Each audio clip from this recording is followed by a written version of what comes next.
Oi! Se você ainda não me conhece, meu nome é Camila, eu fiz Work and Travel na temporada 19 e 20, eu fui pro Arizona trabalhar em uma pizzaria e eu faço vários vídeos aqui pro canal contando as minhas experiências, dando dicas imperdíveis pro seu programa, então tem muito conteúdo legal aqui pra vocês. Vou deixar o link de uma playlist completa aqui embaixo com tudo sobre Work and Travel, tem mais de 20 vídeos já, então tá tudo completinho aqui pra vocês terem uma experiência maravilhosa no Work and Travel. Qualquer dúvida, deixe sempre nos comentários e não deixe de me acompanhar no Instagram também, lá tem muita foto, tem muito conteúdo da experiência também, então não deixe de acompanhar tanto aqui no YouTube quanto lá no Instagram.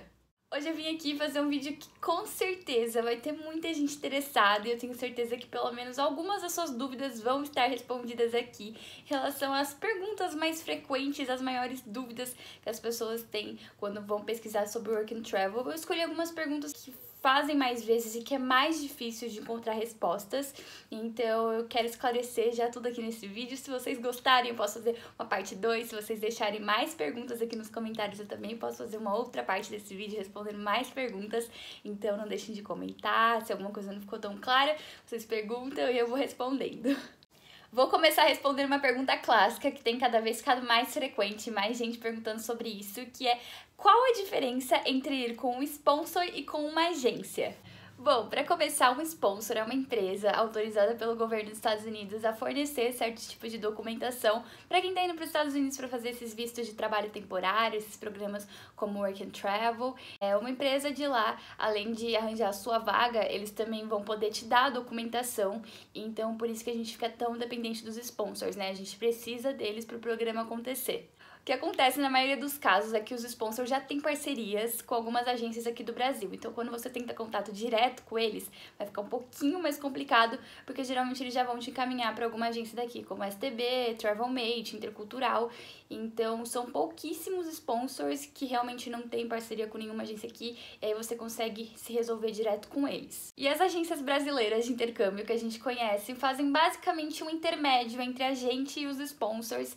Então, com esse serviço deles no meio, é óbvio que fica bem mais caro, né? Se vocês compararem, por exemplo, um sponsor como a DC, o programa com eles gira em torno de $1.250. Agora, fechando com uma agência, fica mais ou menos uns $2.000, às vezes para menos, às vezes para mais, mas fica bem mais caro.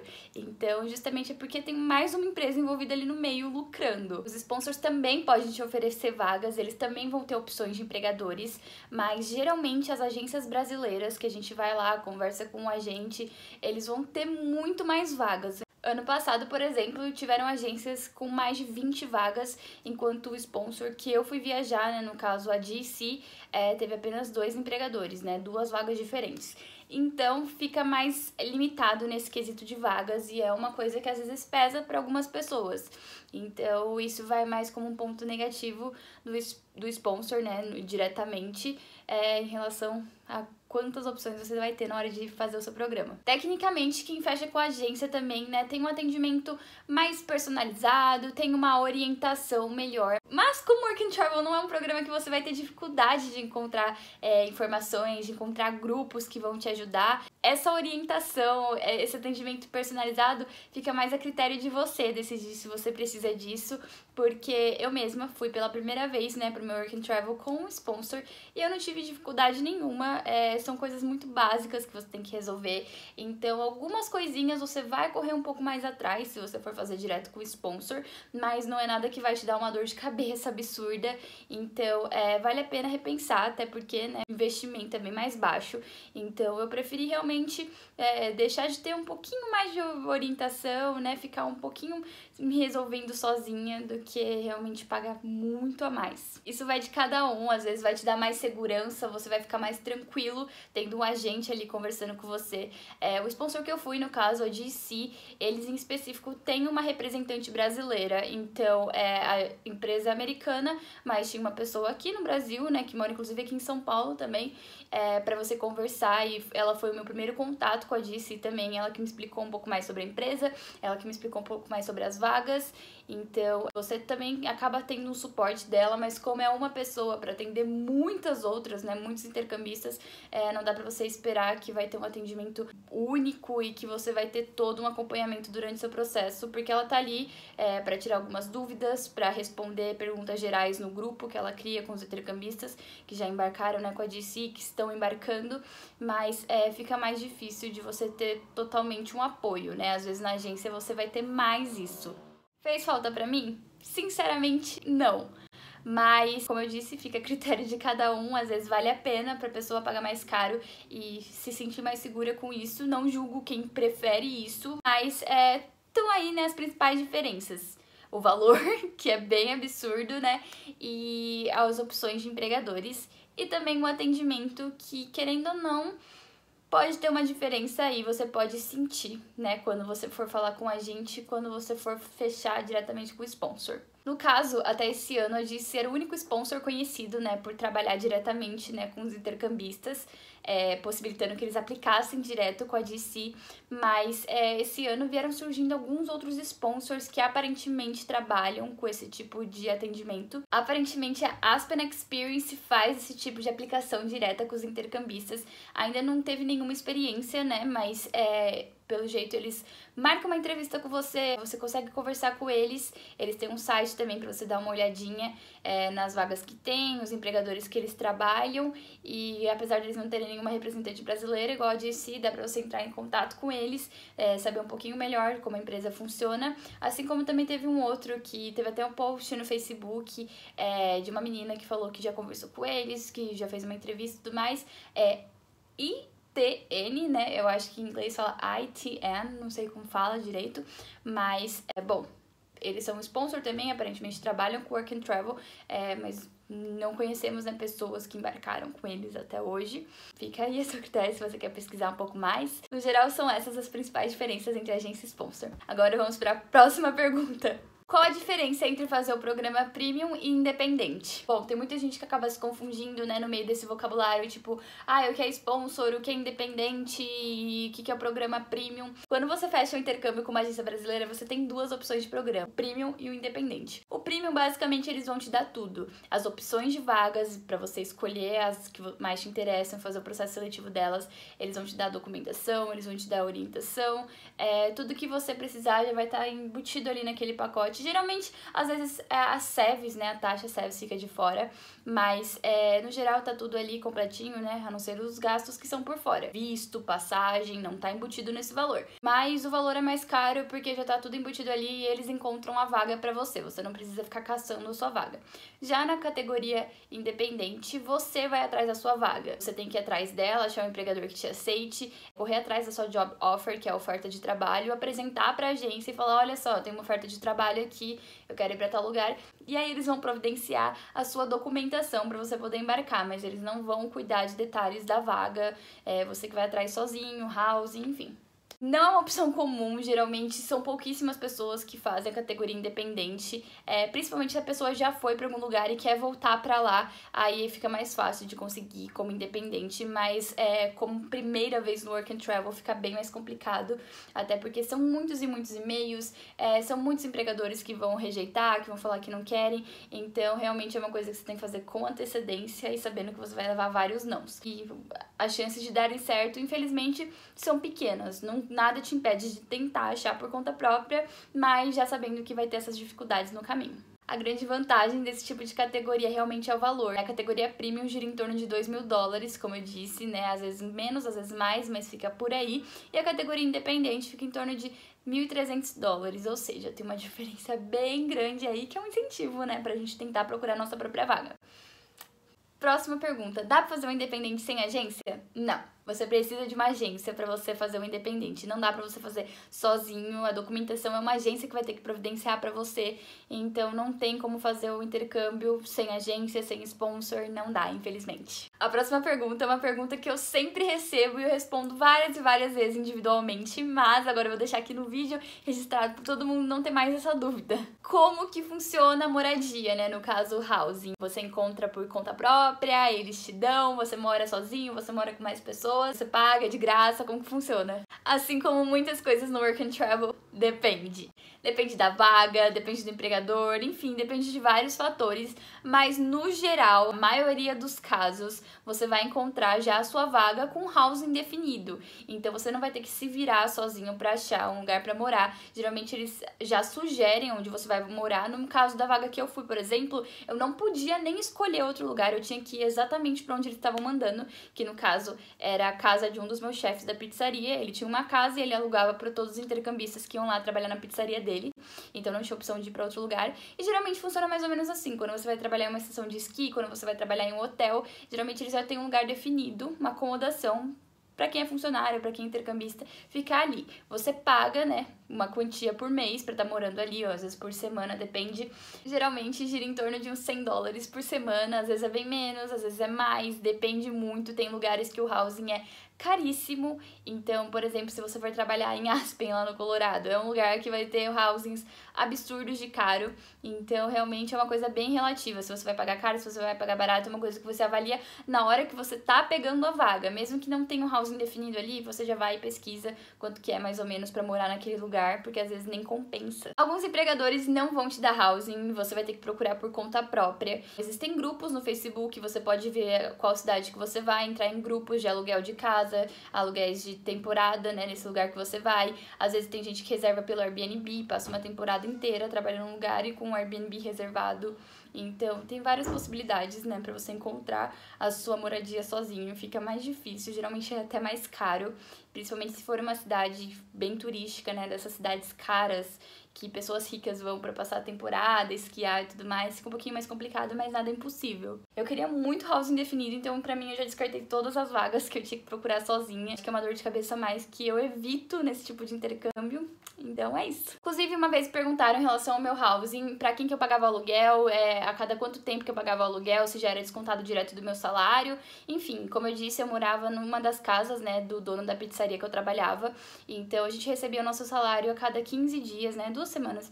E toda vez que a gente recebia o salário, a gente tinha até 5 dias pra pagar o aluguel pra ele. No caso, eu recebia meu salário, né, caía direto na minha conta, mas eu geralmente pagava com gorjetas. Então, algum dia, né, desses próximos dias que eu recebia o meu salário, eu juntava minhas gorjetas, ia lá na sala dele, na pizzaria mesmo, e aí eu pagava com gorjeta, enfim, eu pagava direto pra ele, mas não era descontado direto do salário, eu ia lá e pagava. No meu caso, lá no meu housing moravam 9 pessoas contando comigo. Éramos 4 meninas brasileiras, mais um brasileiro, mais 3 peruanos e uma menina estadunidense, né, americana. Então, a única que não trabalhava no lugar que eu trabalhava era essa estadunidense. Se eu não me engano, ela era amiga da filha do dono da casa, então ela morava lá permanentemente, né? Ela era residente de lá e ela meio que tomava conta da gente. Quase nunca, porque ela ficava muito fora de casa, ela tinha um trabalho, acho que em alguma clínica, enfim. Ela não ficava em casa quase nunca, mas quando ela estava lá, ela era legal. A gente morou com ela, eu dividia o quarto, né, com mais 3 meninas. As 3 eram brasileiras, a gente dormia, né, cada uma em beliches, né, assim. Então, era um quarto grande, a gente tinha um banheiro também só pras meninas. Os meninos também dormiam em quartos separados, eram 2 quartos, né, pros meninos dormirem em duplas. Eles tinham um banheiro também, e a menina que morava lá permanentemente, ela tinha o quarto dela também com o banheiro dentro. Então, deu pra se virar lá também, a cozinha era completa, enfim, o housing era ótimo que a gente ficou. O valor dele também não era caro, individualmente pra cada um, assim, eu acho que o dono da pizzaria que alugava a casa pra gente lucrou bastante, porque eram 9 pessoas, né, pagando aluguel pra ele. Aluguel de $360 por mês, né, $90 por semana, então ele lucrou bastante, mas também não era um aluguel caro pra cada um, né, $90 por semana pra morar numa cidade grande não é tanto. Em relação a transporte, já me perguntaram bastante isso, como que funciona o transporte? Depende.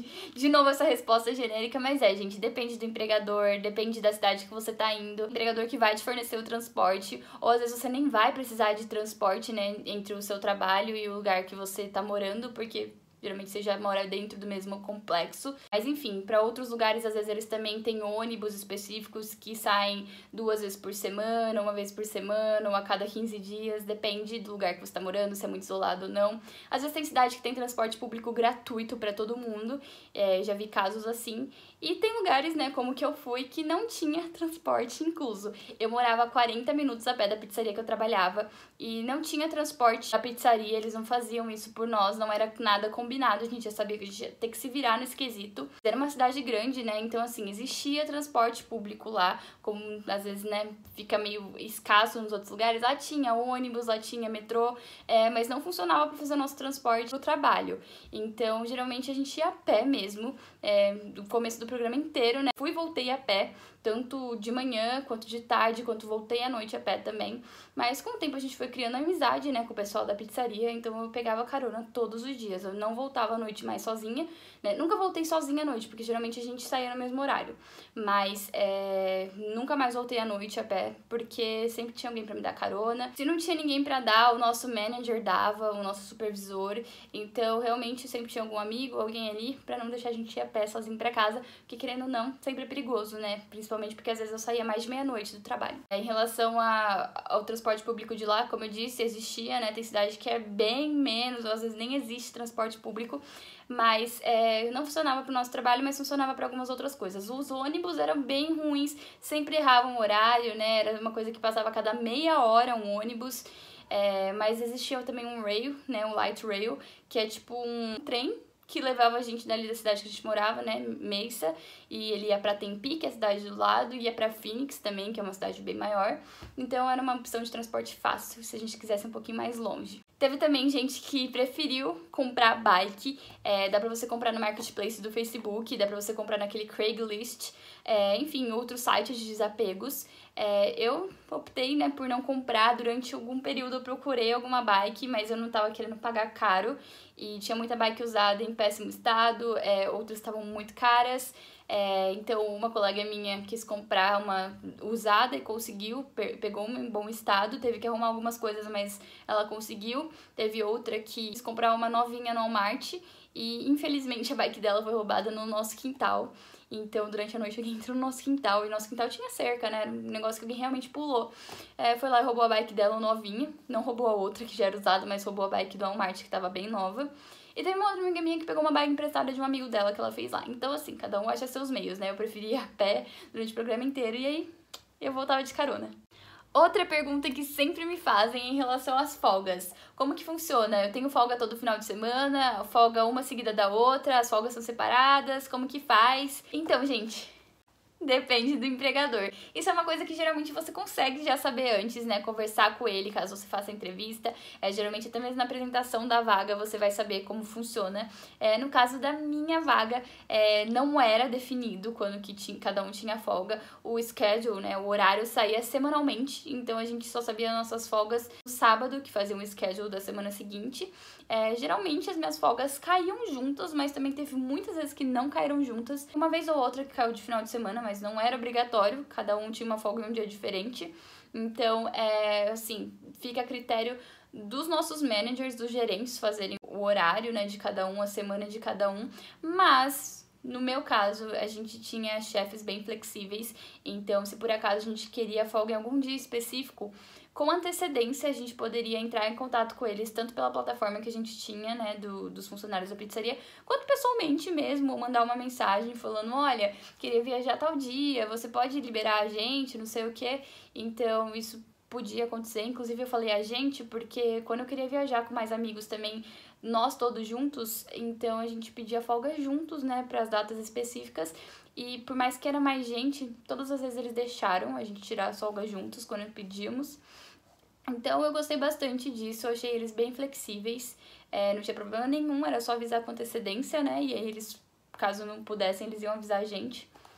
Eu achei isso muito bom, extremamente necessário pro meu programa ser maravilhoso do jeito que foi, porque a gente pedia folga vários dias seguintes e a gente podia viajar para lugares mais longe, como por exemplo foi para Chicago, para Vegas a gente nem precisou de pedir mais folgas, né? Em um dia de folga que a gente pediu juntos a gente conseguiu ir e voltar de Vegas, né? Então assim, foi muito, muito, muito legal essa parte da flexibilidade que eles tinham, mas dependendo do seu empregador, infelizmente não dá para saber. Quais agências fazem o programa? Essa é outra pergunta que eu sempre recebo. Você vai ter algumas opções diferentes, né? Sempre tem uma agência ou outra que a gente ouve falar que tá fazendo Work and Travel, mas no geral as mais comuns são a STB, a Travelmate, a Intercultural e a IE. Já ouvi falar que a CI faz também, mas eu fui na CI perguntar sobre Work and Travel ano passado, quando eu tava interessada em fazer. Eu cheguei lá e eles nem sabiam do que se tratava o programa. Aí depois de pesquisar e depois de olhar lá e falar com o gerente e tudo mais, aí o agente foi me atender e falou: ah, sim, a gente faz o Work and Travel. Só que assim, gente, eles não sabiam nem quais vagas tinham. Eu tinha que pagar primeiro, e aí depois eu ia saber as vagas, e era um preço muito acima da faixa de todas as agências. Então, descartem a CI, a não ser que vocês tenham muito dinheiro pra investir nisso, né? Outra pergunta comum: quando eu devo fechar o intercâmbio? Mais rápido possível. Por que eu falo isso, gente? Geralmente, as agências estavam liberando as vagas lá pro mês de junho, julho, por aí. Mas, nesses últimos anos, a procura vem aumentado.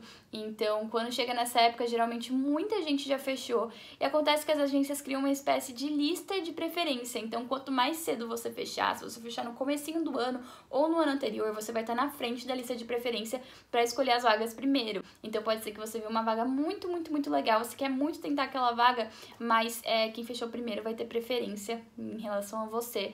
Então, por isso que eu digo, feche o mais cedo possível, até porque você consegue parcelar o programa. Se você for fechar com a agência brasileira, você consegue alguns descontos, dependendo de quanta antecedência você vai fazer. Então, tem alguns benefícios e, principalmente, você vai ficar mais à vontade para escolher sua vaga. Se você fechar mais em cima da hora ou deixar para o meio do ano, às vezes vai ter só alguns restos, alguns processos seletivos já vão ter acabado, então você vai ficar bem mais limitado. Eu, no caso, deixei pra fechar, assim, bem em cima da hora. Eu comecei a pesquisar sobre Work and Travel mais ou menos lá pra junho do ano passado, né? No caso, 2019. E, assim, não tinha lista de empregadores ainda nas agências. Eu fui na STB, como eu disse, eu fui na CI. Eu fui em algumas agências querendo saber, né? Queria ver as vagas primeiro. E quase não tinha informações sobre isso, tinha algumas informações soltas nos grupos sobre alguns possíveis empregadores, mas nada oficial. Foi sair lá pro final de julho, mais ou menos, ou no meio de julho, não lembro exatamente. Mas eu olhei as vagas, não fiquei interessada em tantas, fiquei meio em dúvida, né, de uma agência para outra. Já estava quase desistindo do programa quando eu achei a DC, ainda não tinha muita informação sobre ela, porque pouquíssimas pessoas tinham ido com a DC até ano passado. E mesmo assim, entrei em contato com a representante, e aí eu vi que tinha uma vaga muito interessante no Arizona, e eu falei, é essa mesmo que eu vou tentar. E aí deu tudo certo, então realmente eu gostei bastante de ter esperado, porque eu achei uma vaga perfeita pra mim. Mas assim, eu fechei minha vaga mais ou menos em setembro do ano passado, então eu fechei ela, né, fiz o processo, fiz a documentação, fiz a entrevista e tudo mais com o sponsor. Paguei, porque com a DC, diferente das agências, você só paga depois que você já foi aprovado na sua vaga. E aí, depois que fui aprovado e tudo mais, fui lá, tirei o visto, né? Comprei as passagens e aí eu embarquei mais ou menos 3 meses depois de fechar o intercâmbio. Então, eu fechei em cima, né? 3 meses de antecedência, não recomendo pra ninguém esperar tanto. Dá pra recuperar o investimento? Dá. Vai ter muitos casos de muitas pessoas que, além de recuperarem o investimento, conseguiram voltar com lucro. Isso tudo vai depender de você, do quanto você gasta lá, de quanto você ganha na sua vaga, de quanto você paga de aluguel.